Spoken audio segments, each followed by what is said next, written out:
Huge news today in all of football, really. The NFL, specifically with the Seattle Seahawks and Pete Carroll no longer being their head coach. If you watched his press conference, you saw how much that organization meant to him, saw how much love he had for the players, for the opportunity, for his family, for his wife and his children, and everything that went into 14 years being in the NFL. I can remember being with Coach Carroll the day he got the job. We were on our way to the Rose Bowl. Alabama was playing Texas in the national championship. And I can remember looking up at the crowd with him on the sideline in the game and saying, God, aren't you gonna miss this? And he said, Yoga, in the NFL, every weekend is like this. And what a run he had, huh? I mean, he changed the direction of that franchise, but he also changed a lot of other franchises and college programs. If you know anything about Coach Carroll, he's all about competition, right? His line, he would always say, is you have to be in a relentless pursuit of a competitive edge. He taught me that at 19, and he's echoed that everywhere, including today in his final press conference as the Seahawks head coach. And I think when you think about that phrase, and especially in coaching, when you'd hear about practices and how competitive it was, you saw the sport change because of what Coach Carroll did. All of a sudden, Urban Meyer started talking about competing. Nick Saban started talking about competing. It was always about best versus best.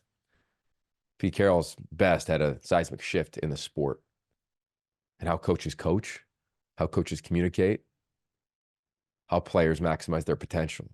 All these phrases that are now vernacular in all of football, I think the majority of them originated with Pete Carroll. The stage that he had in LA was immense, of course, and allowed him the opportunity to do that. But he took advantage of it. And his teams thrived, and his staffs thrived, and assistants were launched to head coaching jobs probably earlier than they were really ready for them. Uh, but eventually, everybody who took a little part, Coach Carroll's philosophical approach, found success personally, professionally, because he would always make you compete to find out what you were about. I can remember when I left coaching and he said, what do you want to do? And I said, I'm going to be a broadcaster. He goes, okay, tell me about that. And I said, well, I'm going to be Kirk Herbstreit. And he goes, oh, really? Well, what happened to Yogi Roth? And I said, okay, good point. And he goes, I want you to develop your style, your vision, your theme, and your philosophy. All core tenets of what he wrote in his book, Win Forever, that I was honored to be a co-author of. So I went and did that work. And I can remember coming back and I had 36 pages and I turned him in like he was my teacher. And he flips through them and he goes, cool. Now put each one of those things in a sentence. See, he would make everybody have to truly get clear about what their intention was, truly get clear about what their philosophy was, so you could approach it and attack it and then actualize it.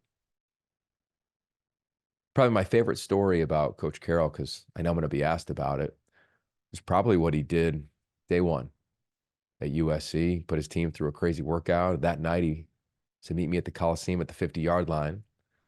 Didn't really know throughout the day what he would do once the players got there, but they got there. And he had Carson Palmer get the 11 best on offense and Troy Polamalu get the best 11 on defense. And he had a tug of war.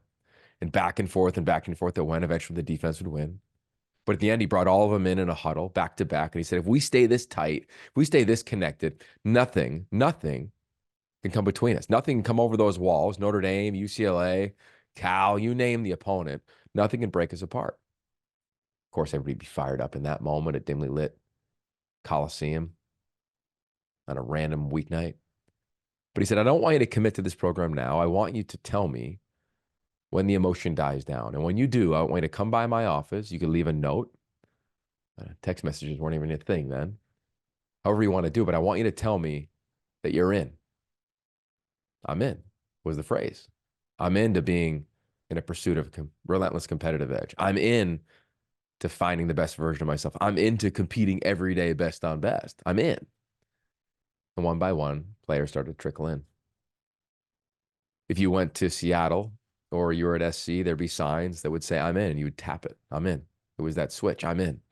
It was that belief. I'm in. And so many people did that. And I think now that his career is over as the head coach of the Seattle Seahawks, and maybe he'll never be a head coach again. I don't know where his head's at. We haven't talked yet. But I think that everybody who has come across him has become a better version of themselves, of course, in that moment, in that role. But really, as time goes on, like every great coach, does to its players or or his assistants or her assistants. You pull on those things when life asks for them. As a parent, as an entrepreneur, I know I do as a broadcaster and as a father and as a husband. Are you always competing to be the best version of you? I can remember a month before I got married, I flew up to Seattle because I was like, I need some time with a guy who mentored me so much in my 20s. We spent an hour talking about competing in marriage. And today, during his press conference, it was no shock to me or probably to anybody who knows him, the way that he talked about the love of his life, his light, his wife. See, that's what Coach Carroll was about. It wasn't just winning Super Bowls, winning championships. Uh, when we came up with the title of his book, it was either going to be Always Compete or Win Forever. And we ended up going with Win Forever because he liked the idea of trying to do something at a really high level over a course of time. Because if you do compete every day to be the best version of yourself, if you do compete every day in your marriage, in your relationships, in your profession, if you really are in a relentless pursuit of that competitive edge, then you're going to win forever. You might not always win a trophy, might not always get the job, might not always make the play, but in totality in your life, you'll come out on top.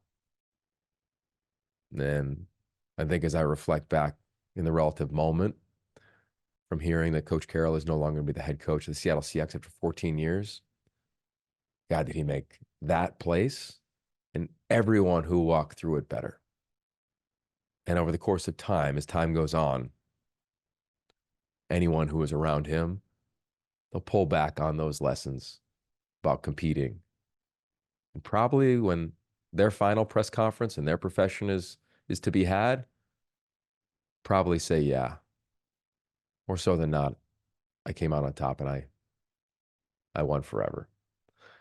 I know it's something that I truly cherish, and I'm glad that he was able to share so much of his life and his light with so many of you.